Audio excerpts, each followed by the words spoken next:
at palakpakan ang ating Diyos na buhay, si Yahweh Shaddai. At inanyahan ko po ang lahat na may dalang Biblia na tayo samahan sa ating gospel reading.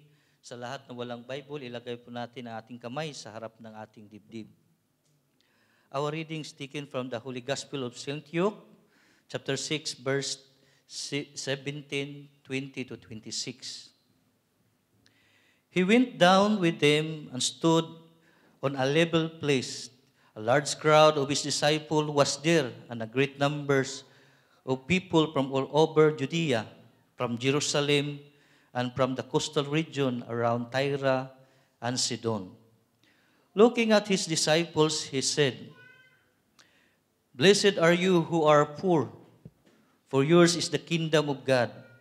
Blessed are you who are hungry now, for you will be satisfied. Blessed are you who weep now, for you will laugh. Blessed are you when people hate you, when they exclude you and insult you, and reject your name as evil, because of the Son of Man. Rejoice in that day and live for joy, because great is your reward in heaven. For that is how their ancestors treated the prophets. But woe to you who are rich, for you have already received your comfort. Woe to you who are well fed now, for you will grow hunger. Woe to you who laugh now, for you will mourn and weep. Woe to you when everyone speaks well of you, for that is how their ancestors treated the false prophet." Sa wikang Tagalog, bumaba siya na kasama nila at tumayo sa isang patag na lugar. Naroon ang marami ng kanyang mga alagad at napakaraming tao buhat sa Judea at sa Jerusalem at sa baybayin ng Tiro at Sidon na pumaroon upang makinig sa kanya at mapagaling sa kanilang mga sakit.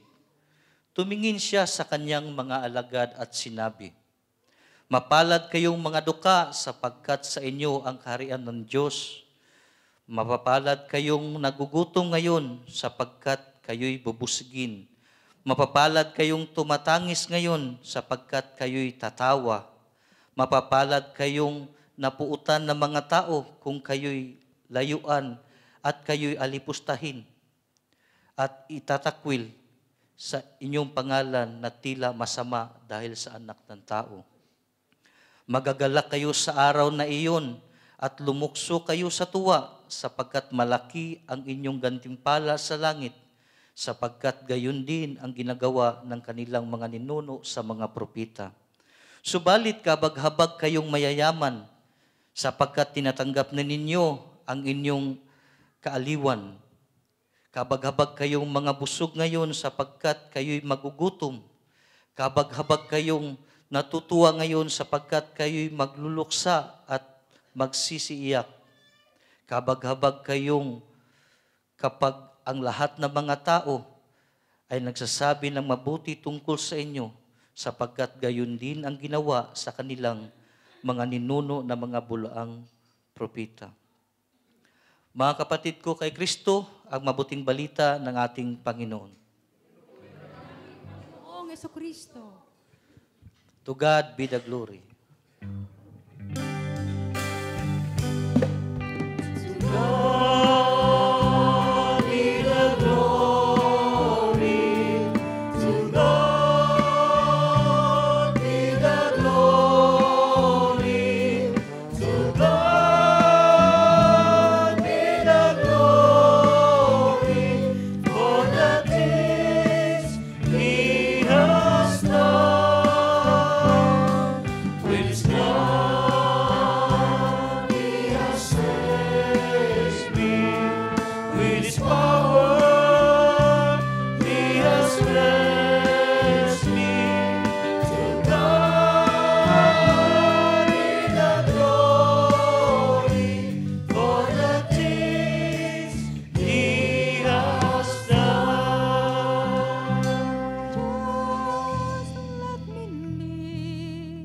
My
palakpakan ng ating Diyos. At we are blessed sa ating paglalakbay. Tayo po'y for 15 years na mga kapatid, ang ating pagpasalamat sa ating Panginoon. At ito'y lagi nating binabanggit natin. At ito po ang isa sa natutunan ko sa gawaing ito na ating bibig ay makapangyarihan. At kung ano ang bibinggatin natin sa oras na ito, ay magkakaroon ito ng katuparan. Kumusta na po kayo mga kapatid? Thanks God. Praise. Happy and prosperous talaga. Magaling na, mayaman pa, matalino, matuwid, marangal, wagas ang pag-ibig, malaya, payapa ang kalooban, maginhawa at matagumpay!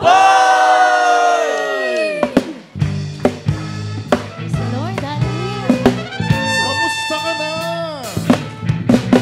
Thank God I am blessed, happy and prosperous talaga. Thank God ako'y mayaman at matalino pa. Thank God. Thank God ako ay marangal at matuwid na. Thank God happy, pag-ibig ko'y wagas na. Kamusta ka na? Thank God I am blessed, happy and prosperous talaga. Thank God ako'y mayaman at matalino pa. Thank God. Thank God ako ay marangal at matuwid na. Thank God happy, pag-ibig ko'y wagas na. Batamat maganda. At matanda, tayo'y may magkaiba. Pag narinig ka ng siyang salita, sasabihin mo ibang-iba kaysa iba. Happy and prosperous talaga. Kamusta ka na? Thank God I am blessed, happy and prosperous talaga. Talagang talaga.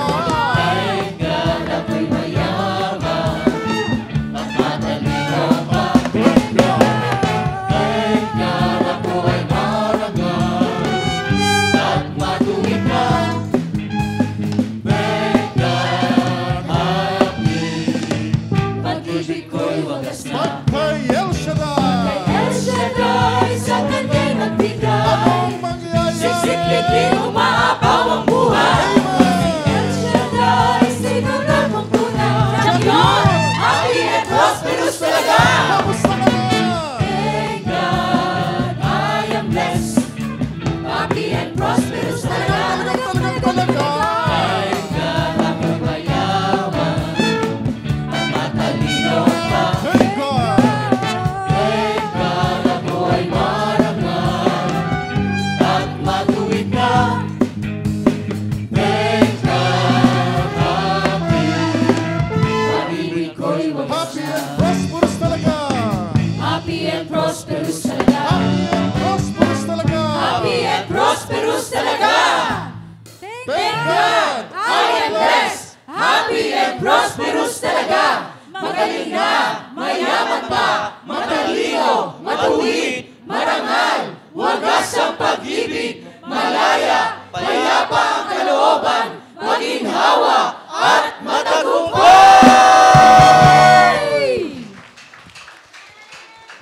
Purihin at palakpakan ng ating Diyos. At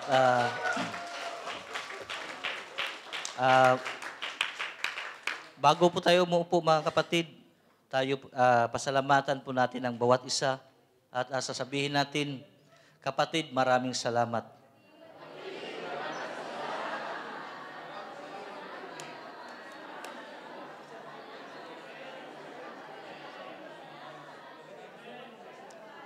Sapagkat tunay nga na si Yahweh El Shaddai ay napakabait sa atin at mapagmahal sa atin. At for 15 years na sa gawaing ni Yahweh El Shaddai, madami po akong nakikita sa gawaing ito.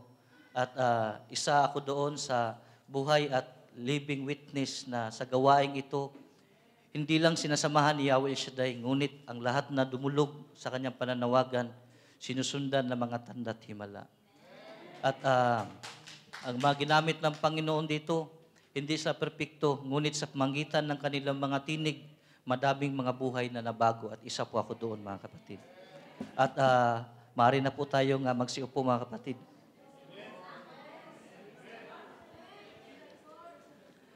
Praise the Lord, purihin ang ating Diyos na buhay.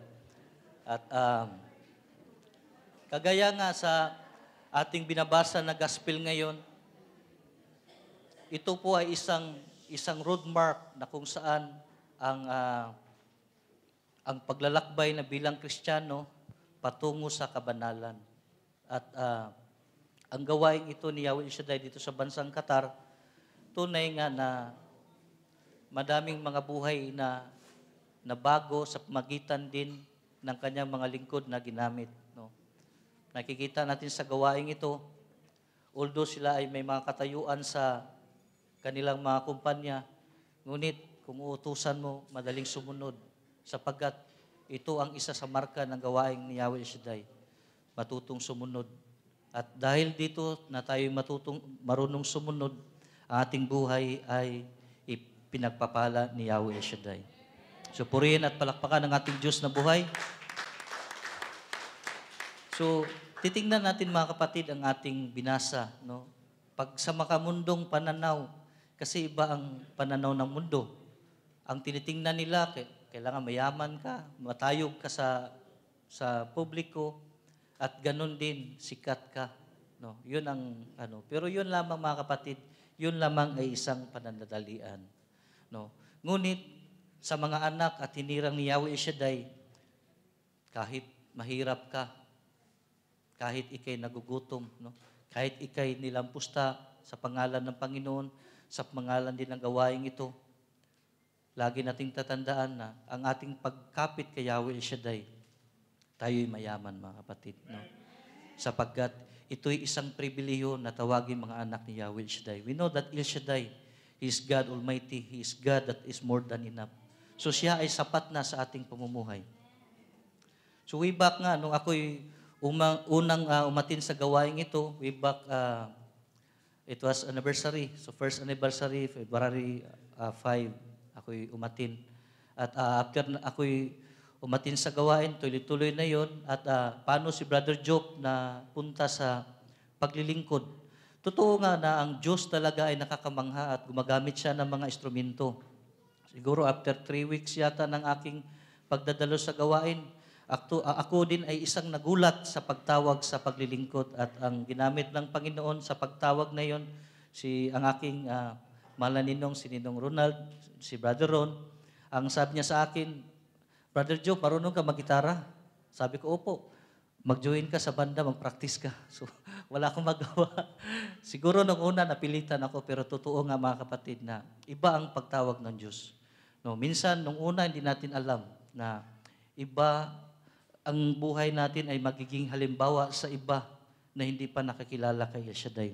At simula noon, ako'y patuloy na naglingkod at nagsisikap din na makatugon sa panawagan ng Diyos. At ganun din, nung ako'y umuwi sa aming tahanan sa Cebu, dinala ko ang gawain ni Yahweh El Shaddai for almost 11 years na ngayon, since 2013, July. At continuous na po ang gawain doon sa aming lugar. At dahil sa bunga sa paglilingkod sa gawain ni Yahweh El Shaddai, aking mga magulang ay sila ng makapag-donate kami ng chapel at doon ginagawa ang gawain ni Yahweh El Shaddai. At meron na ring monthly na misa na alam natin ang banal na misa ay isa sa pinakataas na uri ng pagsamba ng Diyos. So purihin at palakpakan ng ating Diyos na buhay. So sa gospel po na ating binabasa ngayon, mga kapatid, may dalawa po siyang parte na ating pagninilayan ngayon. At nawa, ilagay niyo po ang inyong puso at isipan sa pagpakinig sapagkat ito'y napakahalaga, mga kapatid. Blessings of the kingdom of God, at ang pangalawa ay warnings sa mga taong hindi nananalig sa Kanya at nananahan lamang sa mga temporaring mga bagay. So, Ang pinakauna natin, blessed are the poor. So trusting in God's provision is very important. No? Yung sinabi nga natin kanina, bagamat tayo'y mahirap sa paningin ng mundong ito, ngunit kung tayo'y nagtitiwala sa provision ni Yahweh El Shaddai, alam natin na kung anong ninanaas na ating buhay ay ito'y magkakaroon ng katuparan. So ayon nga sa Philippians chapter 4 verse 19, for my God will meet all your needs according to the riches of His glory in Christ Jesus. At ito din ay lagi nating naririnig sa bawat talks sa gawaing ito, no? Na lahat ng ating hihilingin kay Yahweh Shaddai, kaya meron po tayong prayer request. Ito ay napakahalaga po na sa bawat pagdalo natin, magsusulat po tayo ng prayer request sapagkat ito po ang love letter natin sa ating Panginoon. At siguro kung nakakalimot, ito'y reminders ulit at kahit sa akin din na bilang isang mahirap, no? Sapagkat ang mahirap, dalawang klase po na mahirap mga kapatid. Mahirap na hindi nagbibigay ng panahon sa Diyos at mahirap na laging nananahan sa Diyos. Yung mahirap na nananahan sa Diyos, yun ay totoong mayaman. No? Sapagkat binibigyan sila ng assurance ng Diyos na dito sa mundo, kung ito man ang dinanaas nila, there is a time na matapos ang kanilang paglalakbay, no? May gantimpala sila sa langit. At purihin at palakpan ang ating Diyos na buhay.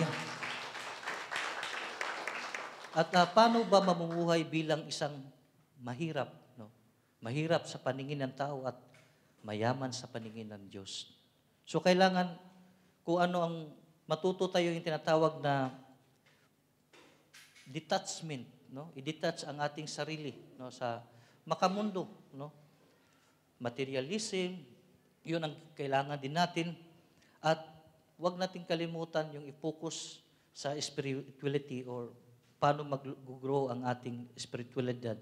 At sa magitan sa pagdalo sa gawain ni Yahweh El Shaddai, ito po mga kapatid, ito po isang pagpupokus sa spiritualidad ng isang tao sapagkat tayo po'y naniwala na dito sa gawain ni Yahweh El Shaddai, na ang salita ng Diyos, buhay at espiritu. So sa lahat ng tumanggap nito, sa lahat ng naabot nito, at ito'y sinasabuhay, ito'y magbubunga, siksik, liglig at umaapaw pa. So purihin at palapakan ang ating Diyos na buhay. So ano pa ba ang pwede po nating gawin? So give generously. No? Pagsasabihin nating wala, ni kailan ang mga anak ni Yahweh El Shaddai ay nawalan. No? Sa magitan ng iyong bibig, pwede kayo magbibigay ng pagpapala. Pagpapala, pinakauna sa inyong pamilya, pangalawa sa inyong kapwa, at pagpapala sa inyong kaaway. At ito din po, napapractice natin sa magitan ni Yahweh El Shaddai, madami po ding pinagpapala, no, sa magitan ng tithes, no, sa pagbibigay ng kanilang ikapo. Sapagkat dito po ay may pangako, no? Malakay chapter 3 verse 10. Na sinasabi doon, ibigay ninyo ang 10 ninyong ikapo. No? Ibigay ninyo ang inyong ikapo kung hindi ko bubuksan ang durungawan sa langit at ibuhos ang masaganang pagpapala sa inyo. So purihin at palapakan ng ating Diyos na buhay.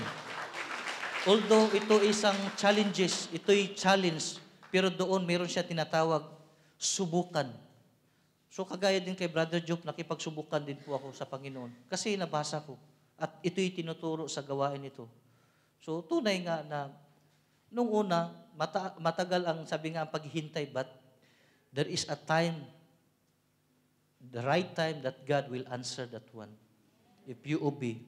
And every obedience that we do to God, meron po siyang rewards mga kapatid. At ito'y reminder sa atin, no? Napakahalaga ang tithings, no? Sa aking mga kapatid din, binabahagi ko din sa kanila na napakahalaga ang pagbibigay ng love offering, no? Minsan may times na ikay nananalangin, pagkatapos meron siyang something na naisip mo na ipabigay sa iyong kapwa. It is a leading of the Holy Spirit, mga kapatid. At yun ang isang dahilan na paano tayo madidetach sa mundo. Sapagkat, no, kung may isang bagay na napakahalaga sa atin, no, at ito'y matatanggal, no, let's say, sabihin natin trabaho man, kayamanan man, ano ang mangyayari sa atin? Siguro parang malulugmok tayo. Pero kung inaangkla natin ang ating kayamanan sa ating Panginoon, hindi tayo panatag tayo kahit anong mangyari. Sa trabaho man, sa hanapbuhay man, anumang bagay na ipinagkaloob ng Diyos sa atin, sapagkat lagi natin tatandaan, mga kapatid, yun lamang ay temporary. We are just only God's steward. So, kaya sabi nga, ari-arian, hindi tayo tunay na may-ari. Tanging lamang pinagkaloob sa atin. At sa magitan ng pagbibigay, give generously, dito din, mga kapatid, sabi nga, ito ang isa sa napakaganda sa gawain ni Yahweh Shaddai. Dahil tinuturo sa atin na nasa pagbibigay ang pagtanggap. Kaya minsan, wag tayong siguro kung may humihingi sa atin, humingi ng tulong o kahit anuman, lagi nating tatandaan, mga kapatid, ang pagtulong, ito ay pagtulong sa atin. Supurihin at palakpakan ang ating Diyos na buhay. Hallelujah, hallelujah. At isa po sa napakaganda sa practices ng ating ilang simbahan, meron po tayong almsgiving, no, which is lagi nating ginagawa, no, sa simbahan. At ito din po ito'y nagre-remind sa atin, no. Actually, kay Brother Job, matagal na rin panahon na isa din yung sa adikain ko, dahil nga ako naka-experience nung ako'y bata, yung sa mga feedings program, yung makakain ka lang ng lugaw, tuwang-tuwa ka. Praise the Lord. Pagkatapos yung, kasi nga na-experience ko nga na siyempre, hindi naman kami mahirap, pero naranasan ko din ang sobrang kahirapan dahil 6 kami magkapatid, no? At ang nagtatrabaho lang ang aking papa. At by the grace of God, halos kami nakagraduate lahat dahil sa aming mga magulang. At kaya nung na-experience ko na napakasaya pala na ikay pumipila sa isang feeding programs, yun din ginawa ni Brother Jopri, no? Since nung ako'y graduate ng college, tuloy-tuloy po yun ang nagiging mission ko, yung mga feeding programs na kahit sa kunting paraan, ang mga bata, makikita mo yung ngiti nila, ikay mabiblessed, no? Sapagkat simpleng lugaw, no? Simpleng pagkain sa kanila, tinapay man o Diyos. Ngunit mga kapatid, sa pamagitan doon, nakikita ang liwanag ni Kristo sa pamagitan natin.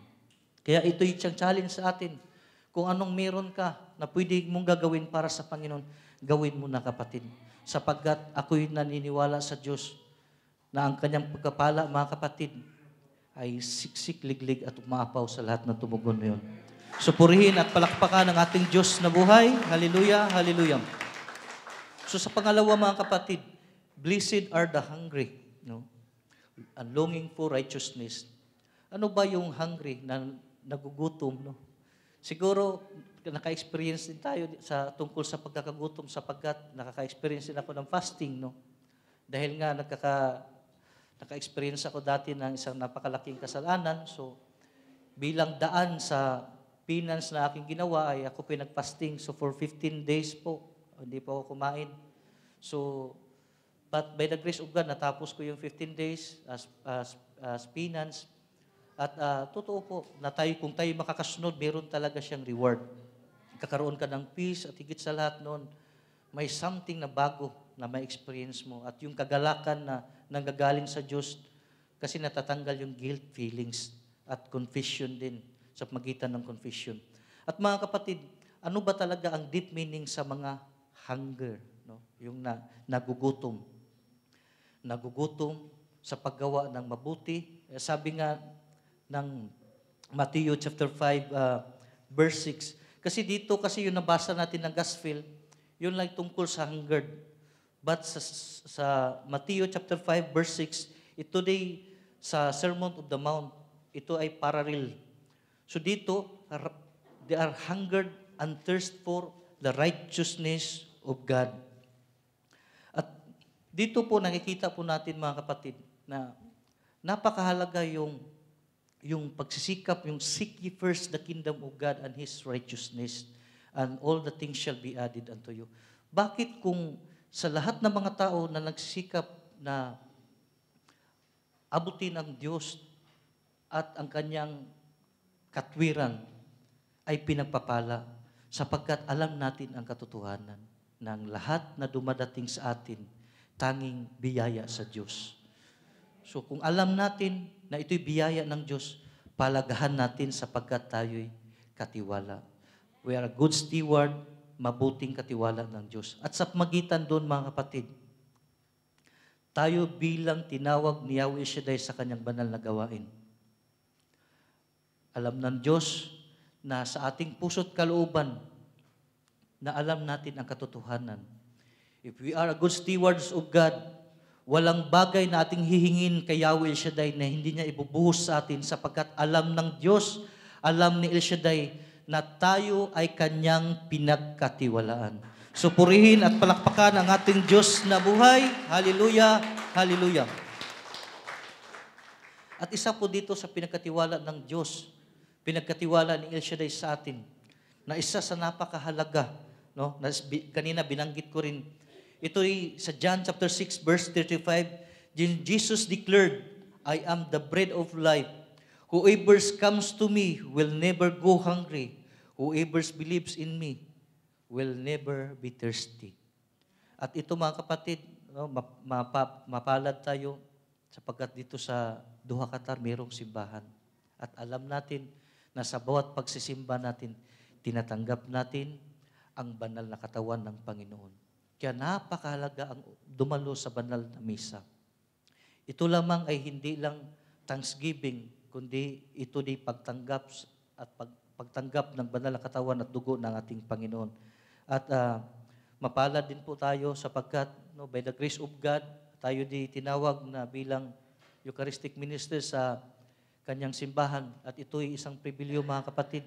Kahit nga siguro medyo matagal-tagal na rin nagsiserve sa Eucharistic ministers, pero hindi maiwasan talaga na pag ako'y nagsusubo, nanginginig pa rin ang aking kamay kasi takot ako na may mahulog na kahit party man lamang iyon.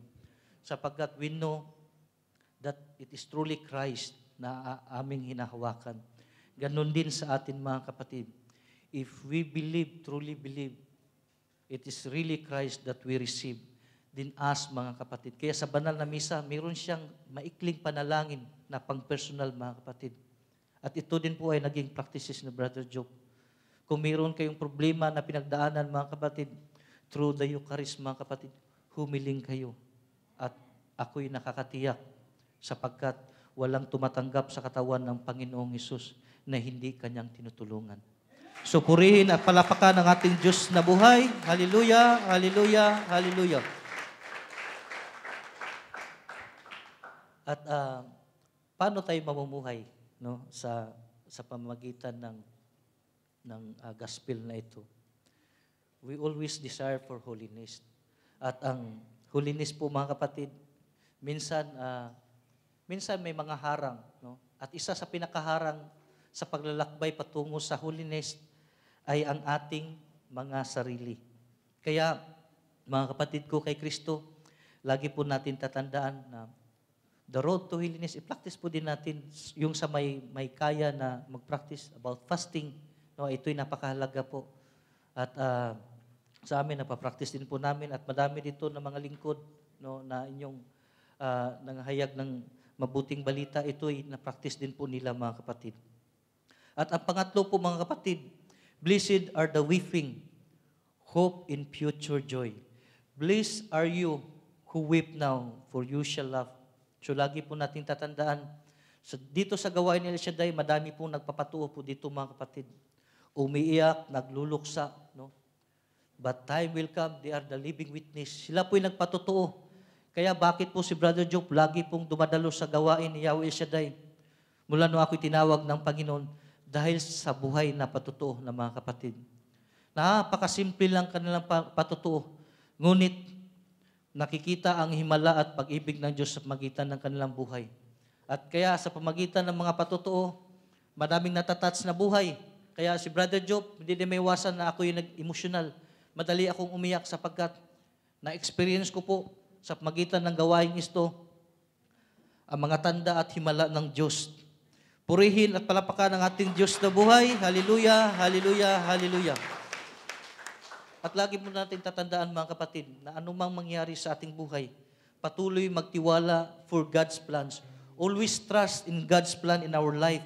Even the time of suffering, the time of trials, sa lahat ng mga pain na ating na-experience, and sacrifice sa pamilya. Bilang isang abroad, hindi siya ordinary na mag-abroad, no? Madaming tayong tinutulungan, no? Sabi nga, ang buhay abroad, hindi siya madali. Ngunit sa magitan sa gawaing ito ni Yahweh Shaddai, patuloy po tayong dumalo sapagkat alam natin na kasama natin si Yahweh Shaddai sa ating paglalakbay. Purihin at palakpakan ng ating Diyos na buhay. Hallelujah, hallelujah, hallelujah. So mga kapatid, sa pang-apat, blessed are the persecuted because they have reward in heaven. Blessed are you when people hate you for the sake of the Lord Jesus Christ. At ito po mga kapatid, sa araw na ito, actually dati ito'y nasa kalendaryo ng simbahan at karamihan sa atin, siniselebrate po natin ang araw ng mga puso. O karamihan sa atin, pag nakita-kita every February 14, tayo nag-greet ng Happy Valentine's Day, no?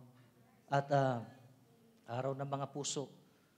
So, siguro kunting background lang sa ating minsan binabanggit natin.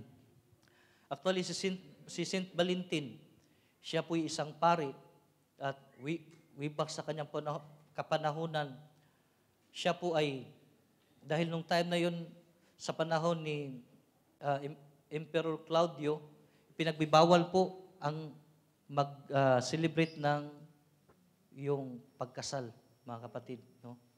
At pati sa panampalataya, kung malalaman na ikay Kristiyano, they will persecute you and you will renounce your faith. Kailangan i-renounce mo ang iyong faith. But Saint Valentin, no, ang ginawa niya as a priest, he celebrate the sacrament of matrimony.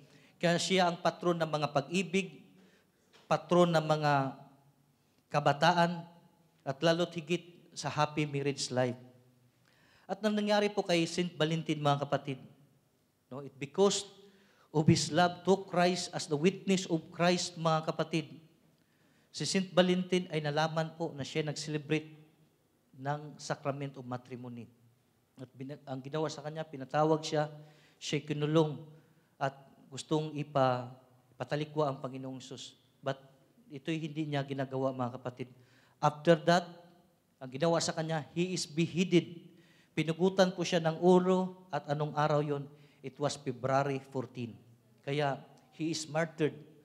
He is martyred because of the love. Because sacrament of matrimony, it is a secret. It is not ordinary. Because it is established by Christ. Ito'y in-establish ng ating Diyos na buhay. At ito din naman ay pinukrama. Bakit siya nag-celebration ngayon kay Saint Valentin?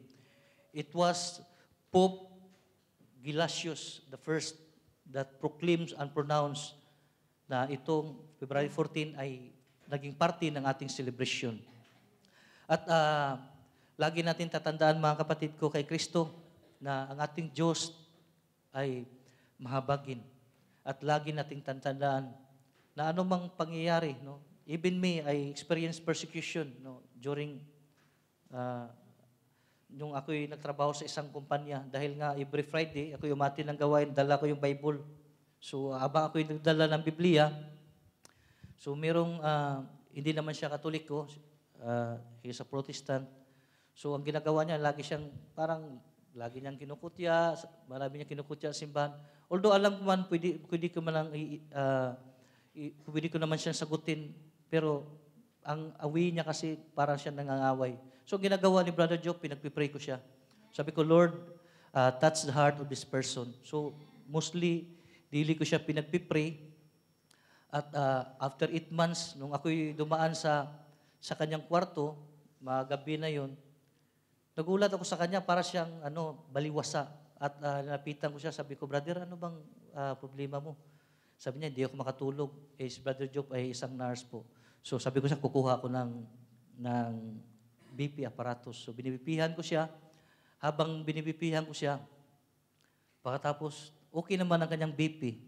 Pagkatapos, tingnan mo, isang Protestant ay humingi ng panalangin sa isang Katoliko.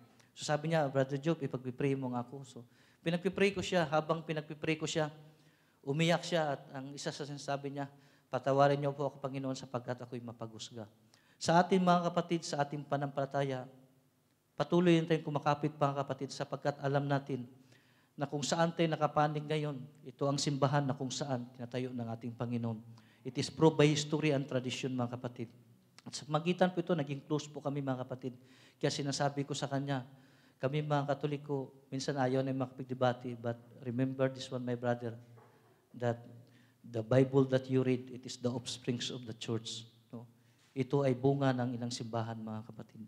Supurihin at palakpakan ang ating Diyos na buhay. Hallelujah, hallelujah, hallelujah. At paano tayo mamumuhay, mga kapatid, sa pamagitan kung tayo alipustain?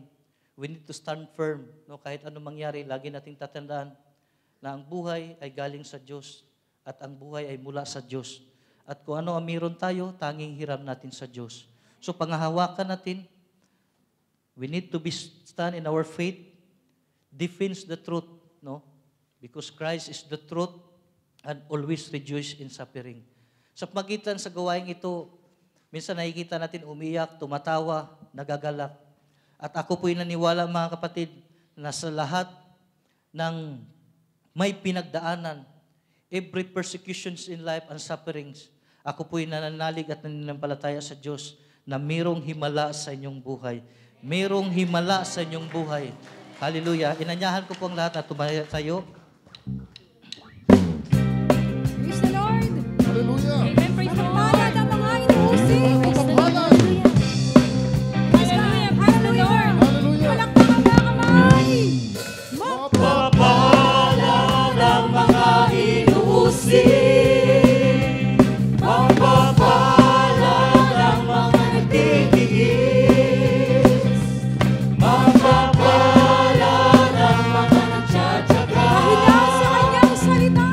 Dahilan sa kanyang salita. dahilan sa kanyang salita, Mapapalad ang mga inuusig. mapapalad ang mga nagtitiis, mapapalad ang mga nagtsatsaga,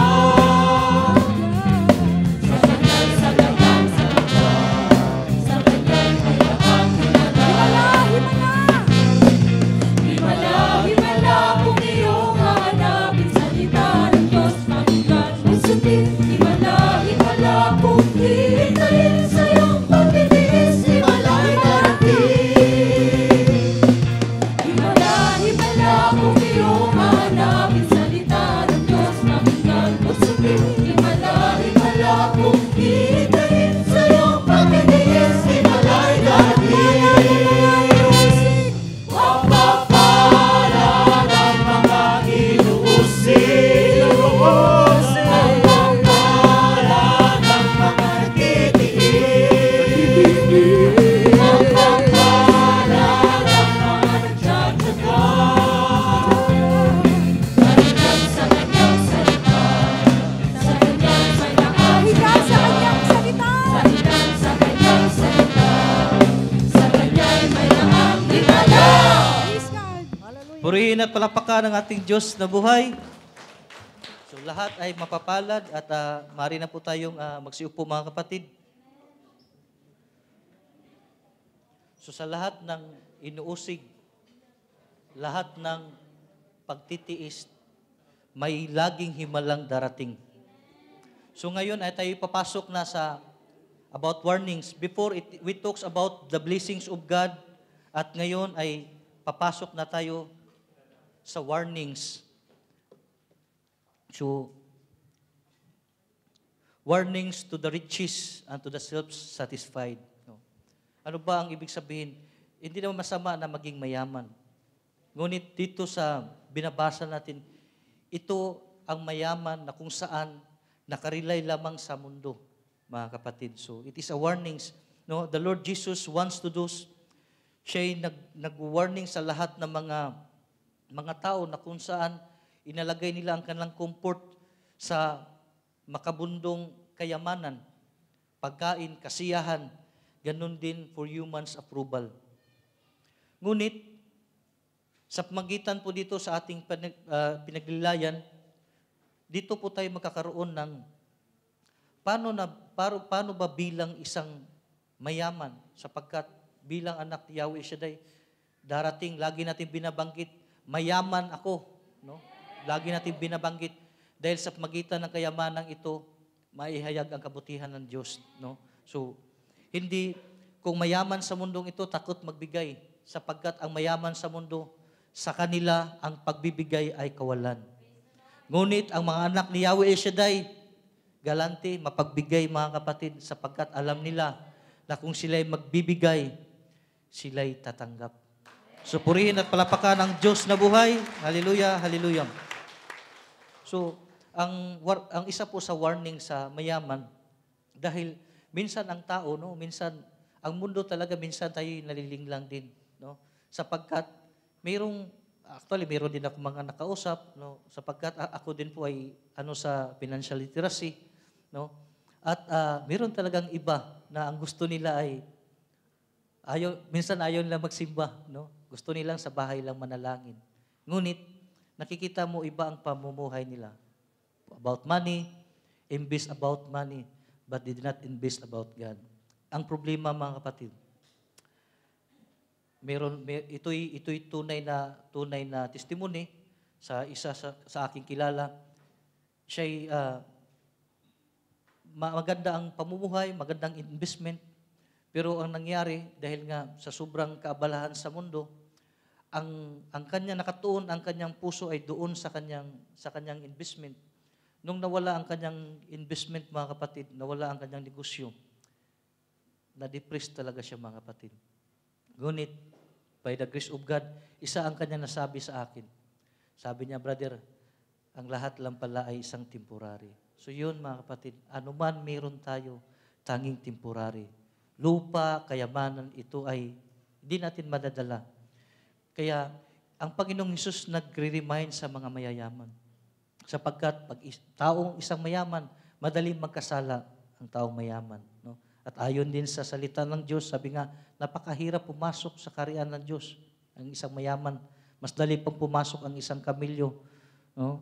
Sa butas ng karayom. At ibig sabihin, napakahirap talaga. Ngunit, ang mga tinawag na lingkod ni Yahweh Shaddai, tinawad ng mga anak ni Yahweh Shaddai, sila'y lalong pinapayaman ng Diyos sapagkat sa magitan ng kanilang buhay, they are the living witness of God. That Yahweh Shaddai, He is a prosperous God. He owns everything. Sabi ng Diyos, gold is mine, silver is mine, everything is mine. So galing kay Yahweh Shaddai. So, ilagay po natin, we need to examine ourselves na kung ano meron tayo, kung gusto nating maging mayaman. Mayaman na mayaman para makatulong sa kapwa. Money without purpose, without reasons, no, without purpose of helping others, without purpose of glorifying God.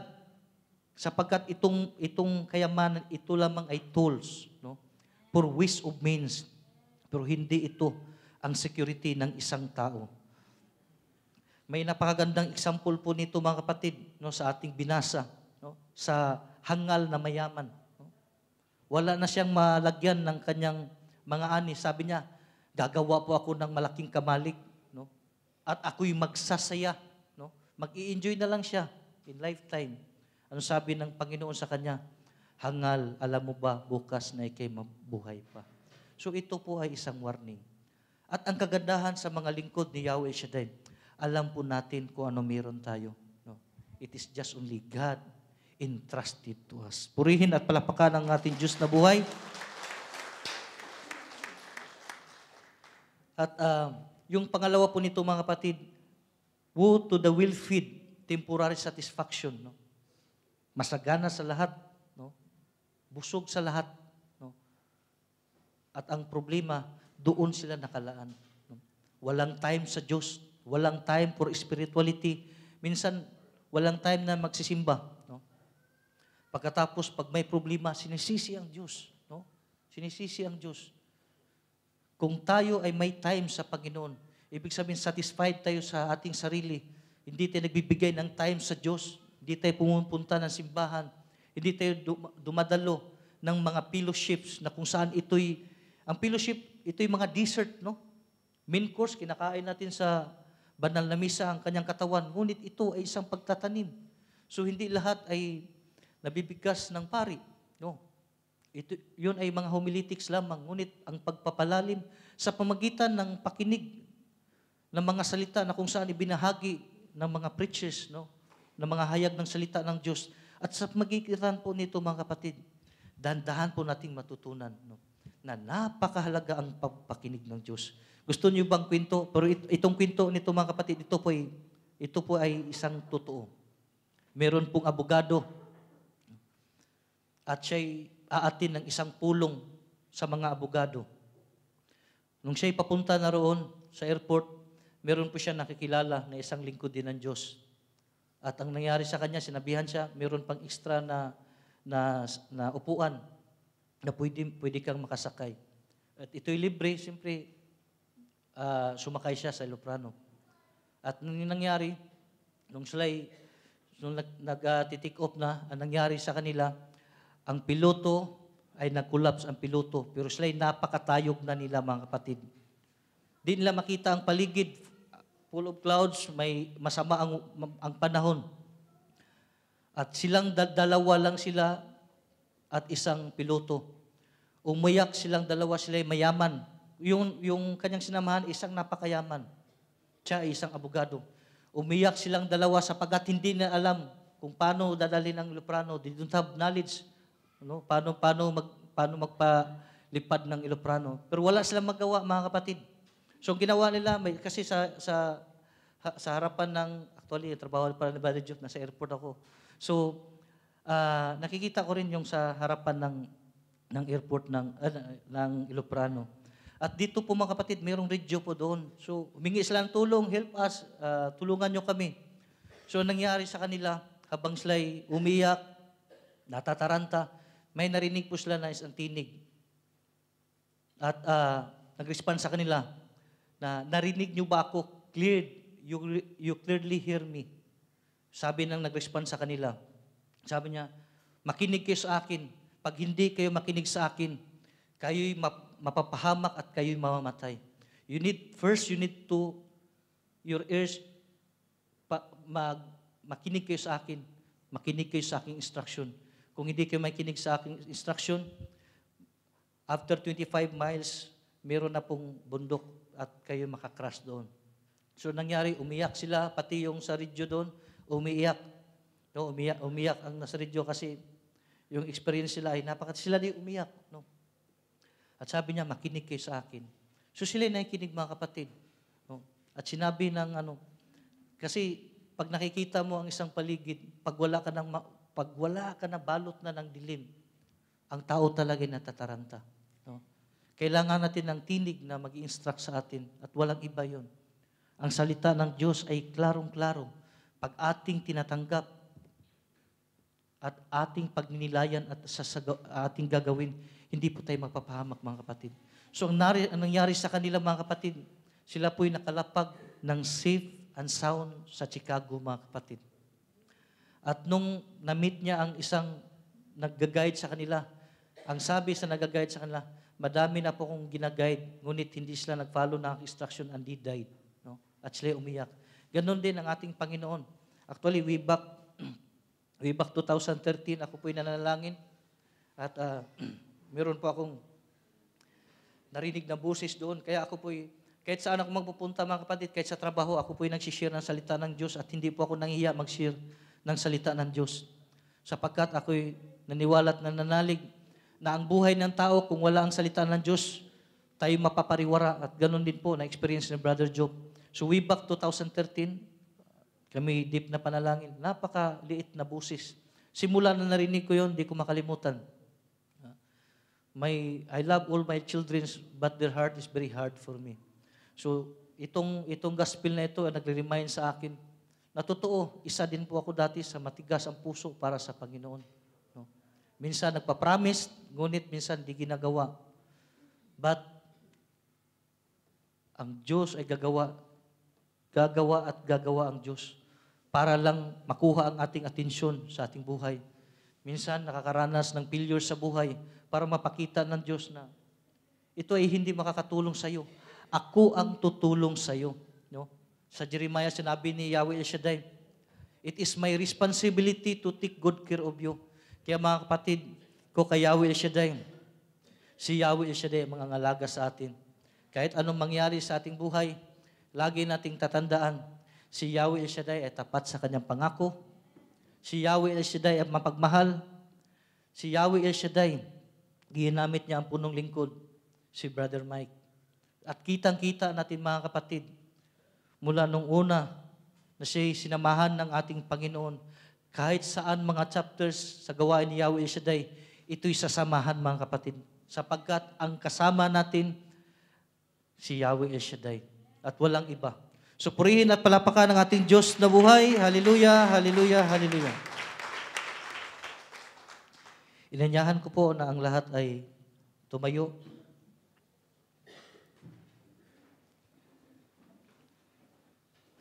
Tapat kailan pa man.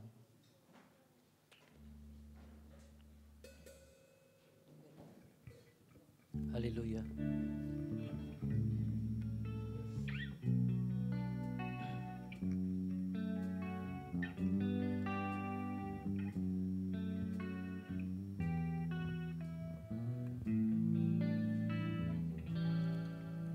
Sa Panginoong Jesus, ako magtitiwala sa biyaya niya't habang buhay ko ay may kalinga sa pagsubok at lumbay. Naroon siyang dumaramay, ang Panginoo'y tapat kailan pa man. Kung ika'y nanlalamig, wala kang malapitan, para bang ang daigdig sa iyo'y pinapasan. Alalahanin mo sana, minamahal ka niya, ang Panginoo'y tapat kailan pa man. Biyaya niya't habang sa buhay ko'y sapat, di man karapat-dapat na ako ay liligtas. Pangako niya'y di nag-iiba, di tulad ng iba. Ang Panginoo'y tapat kailan pa man. Biyaya niya't habang sa buhay ko'y sapat, di man karapat-dapat na ako ay liligtas. Pangako niya'y di nag-iiba, di tulad ng iba. Ang Panginoo'y tapat kailan pa man. Alalahanin mo sana. Alalahanin mo sana, minamahal ka niya, ang Panginoo'y tapat kailan pa man. Alalahanin mo sana. Alalahanin mo sana, minamahal ka niya, ang Panginoo'y tapat kailan pa man. Ang Panginoo'y tapat kailan pa man. Ang Panginoo'y tapat kailan pa man.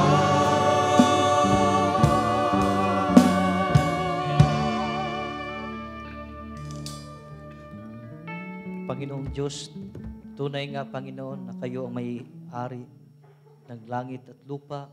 Kayo ang naglikha nito, Panginoon. At dinudulog po namin sa inyo, Panginoon, na kayo po ang dakilang manggagamot. Pagalingin niyo po ang lahat ng ilangan ng kagalingan, Panginoon. Maging sugat na pisikal ito o espiritual, Panginoon. Lumalapit po kami sa inyo, Panginoon, na buong pagtitiwala. hinihiling magpalang kamay upang hipuin, Panginoon, at pagalingin ang sino mang nangangailangan, O Diyos. Panginoon, ganun din po, Panginoon, patawarin niyo po kami, Panginoon, sa lahat ng aming pagkukulang. Kung minsan ang aming puso, Panginoon, ay nag-aalinlangan, O Diyos, ngunit kami naniwala at nananalig, Panginoon, na kami hindi niyo iiwanan, ganun din inyong pababayaan, Panginoon. At Lord, ipagkaloob niyo po sa amin, Panginoon, ang bawat kahilingan namin, Panginoon, na anumang bagay na nais naming maabot, Panginoon. Alam namin ito'y magkakaroon ng katuparan, O Diyos, sapagkat tunay nga, Panginoon, na kami iyong disipulo, Panginoon. Patawarin kami kung may times, Panginoon, na ang iyong tinig hindi namin minsan marinig, Panginoon. Dala ng pagsubok sa buhay, alalahanin sa buhay, Panginoon, problema sa pamilya, sa trabaho. Ngunit kami nananalig at niwala, Panginoon, sa magitan ng iyong habag, Panginoong Isus. Ang aming buhay ay magkakaroon ng kabuluhan, Panginoon, sapagkat kayo'y aming Diyos at kami ang iyong hinihirang, Panginoon. Kami ay pinili mo, Panginoon. At mga kapatid, itaas po natin ang dala ang ating mga prayer request sa awiting ito. While tayo po ay nakikinig sa awiting ito, itaas po natin ang ating mga daladalahan, prayer request, prayer intention, passport, articles, ano ang bagay na gusto nating idulog sa Panginoon. Lagi nating tatandaan, tayo ay pinili ng Diyos, tayo ay disipulo ng Diyos.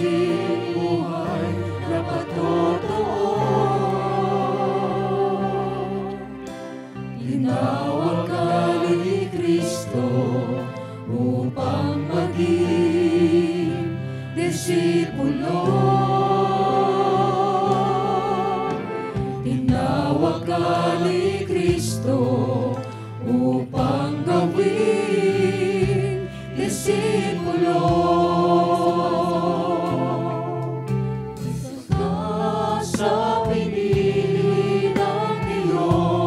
Tunay nga, mga kapatid, na tayo'y pinili ng Diyos.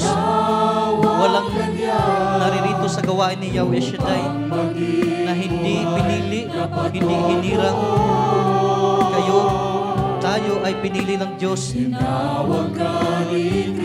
upang maranasan natin ang kanyang mga himalang tanda sa ating buhay. Patuloy lang magtiwala, patuloy mananalig. Upang gawing disipulo.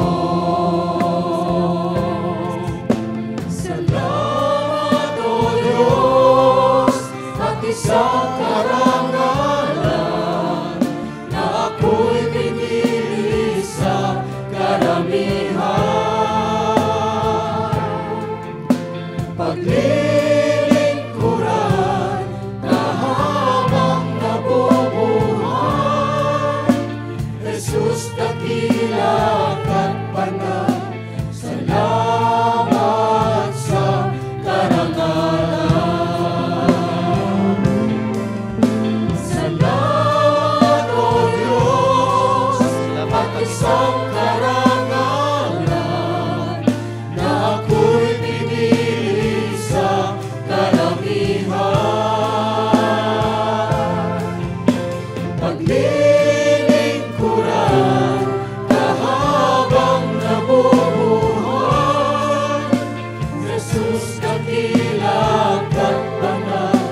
Salamat sa karangalan. Jesus, dakila at banal, salamat sa karangalan. Jesus, dakila at banal, salamat sa karangalan. Maraming salamat, Yahweh El Shaddai. At itong lahat ay patuloy namin idinudulog sa iyo at pinasalamatan na alam namin, Panginoon, na this 15 years anniversary, ang lahat na hindi namin natatanggap, Panginoon, alam namin ibubuhos mo sa parating na anibersaryo. Maraming salamat, O Diyos, and let us give thanks for the grateful heart.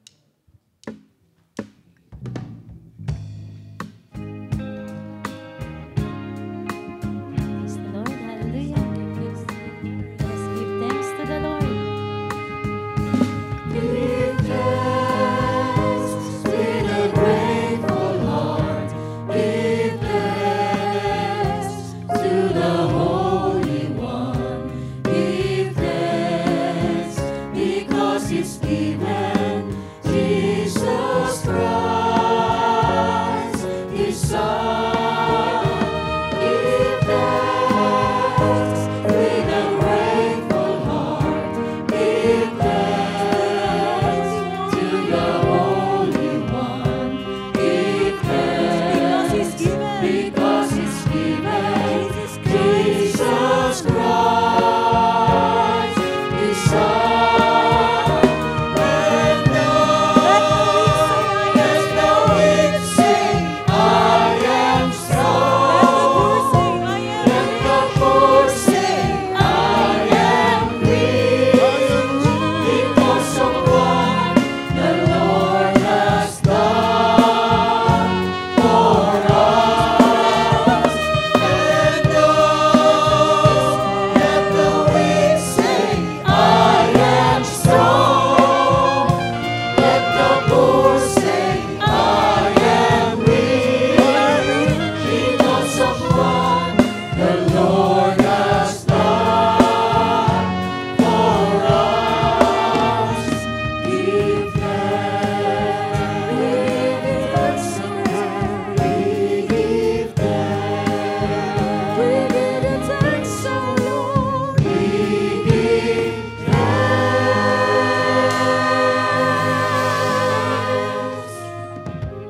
The Father, the Son, the Holy Spirit. Amen. Our Father who art in heaven, hallowed be thy name. Thy kingdom come, thy will be done on earth as it is in heaven.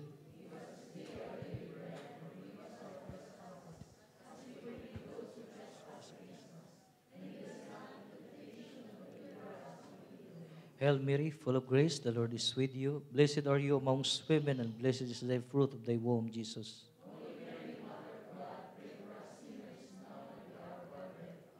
Glory be to the Father, and to the Son, and to the Holy Spirit. And to the Father, the Son, the Holy Spirit. Amen. Mapagpalang araw po sa ating lahat, mga kapatid.